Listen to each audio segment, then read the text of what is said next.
Next up, we're joined by Nigel Jenney, the CEO of the Produce Consortium, to talk us about a brand new zone that will be taking place at LAMMA 25.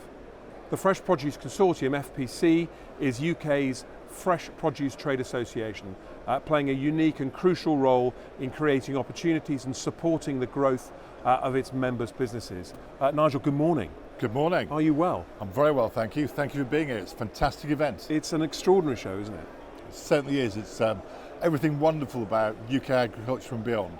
And we've got 35,000 people here over 2 days, so that's the biggest one yet. Great to hear. Great to hear. So can you introduce Fresh Produce and tell us a little bit more about the launch of your new zone, which is coming next year at LAMMA 25? Absolutely. I think you've all already openly emphasised who FPC is, the trade association for the fruit, vegetable, flower and plant industry in the UK and beyond. And our vision really, in conjunction with the partnership with LAMMA, that today what we're enjoying is everything that's fantastic about agriculture, and what we thought would be fantastic to do is bring horticulture together with horticulture under the same roof on an annual basis. And what we're going to concentrate on is the innovation in horticulture, that it is technology in every possible guise that is rapidly changing in our industry at the moment. So we're hearing this every time with everyone who comes, innovation, AI, technology. So can you perhaps highlight some recent trends in agri-tech that are that's significantly affecting the fresh produce bit of our industry? Probably like many other industries, we've got several challenges. It is about securing that fantastic workforce. It is about cost, it is about energy, all those key drivers. So in our sector at the moment, it's very much about artificial intelligence and robotics. How can we develop fantastic robots to both work in the field, such as harvesting, husbandry, many other things, but at the same time working our produce pack houses to sort, weigh, pack fantastic produce 24/7. In fact, today on our stand here today, we have probably one of the world-leading robotics that has got the sensitivity and ability of my hands, your hands and everybody else's, but it's a robot picking and placing fruit in a packing process. It is simply unique. That really is extraordinary. So, rapid advancements in both machinery and automation is really where we are. It's where we are. We have to drive the industry forward. We have to take the benefits of this fantastic technology which is being developed, but also about AI as well. How can we effectively monitor and manage our crops much more effectively than we've been able to do to improve, hopefully, the yield, the quality, and actually improve the carbon footprint and sustainability of the industry. Touching, I think, on that, so driving cost, efficiency in supply chain and sustainability, for me, go hand in hand. And what you're saying is these innovations are a critical tool in our toolkit, if you like, in order to drive those three. Absolutely, sustainability is essential to all of it, but ultimately it's also about being more efficient and actually benefiting the planet and benefiting us as consumers subsequently. So there's many, many benefits, both immediately for the planet, but actually also for the great quality produce that we're able to grow and consume in the UK. And the amount of waste will be massively reduced by your clever robot and other innovations. It is all about actually maximise the quality of the food that we produce, the yield and the quality from that, and at the same time, as you say, making sure we waste less of the fantastic food that we all grow and produce. So what other technologies other than the robot? What else can we look forward to seeing if we come to your stand? A host of different things. There's artificial intelligence, so in other words, it's monitoring me as that apple, that strawberry, whatever, about what stage of growth am I, what are my needs, what nutrition do I need, am I absolutely at the pristine level to harvest at this moment in time, or do I wait a few more hours, a few more days? It is simply revolutionary what we had to do by our hands and our eyes, we can now begin to do through technology, but it is tough. It's very, very difficult to achieve this level of technology in a very rapid cycle. And the farmer's instinct is being replaced by a very clever set of algorithms to tell him or her that it's right. Well, ultimately, let's be clear about it. The farmer, the grower, still got a fantastic role in the industry, and they will not be replaced. Their skill and knowledge is exceptional, but it is about, I think, enhancing their ability and enhancing their skills for the benefit of all. You touched on workforce, and we all know the challenges our industry is facing with getting the right workforce at the right time in the right place.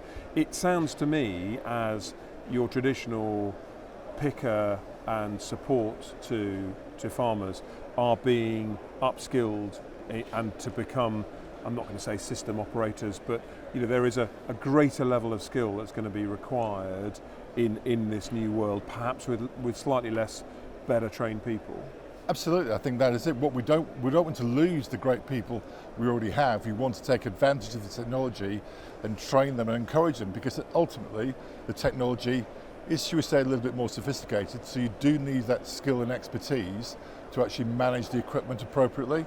And I think as an industry, we all have the challenge of how do we encourage those great young people to come and work in our industry. I think this technology gives us a huge opportunity to actually compete with the very large brands that we all know around the world, to get young people really enthused about our food and our food production and being involved on an active day-to-day basis. So this is an opportunity, not a challenge, really.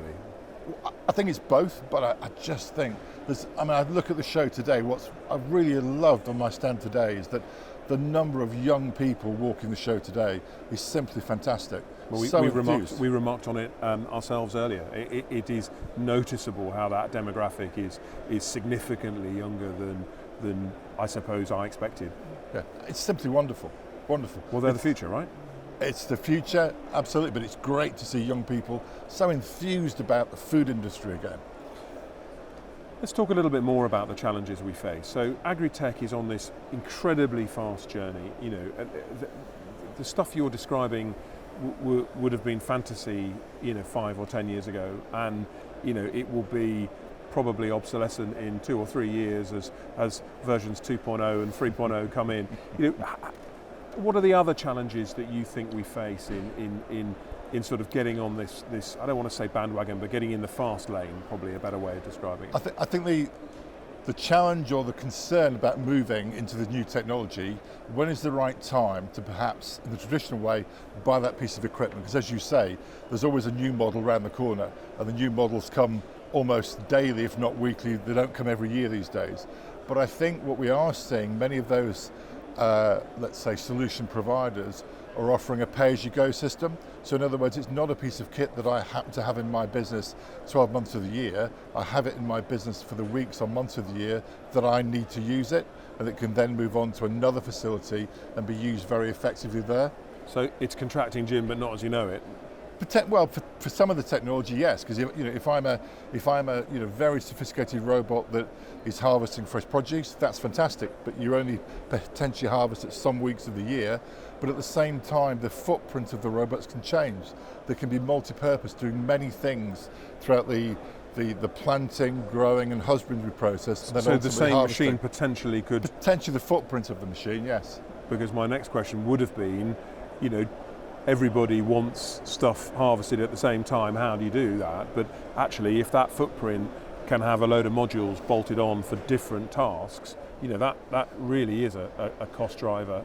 Absolutely. What we all can't have is that a different car in the shed for every other day. They've got to be highly flexible and highly capable.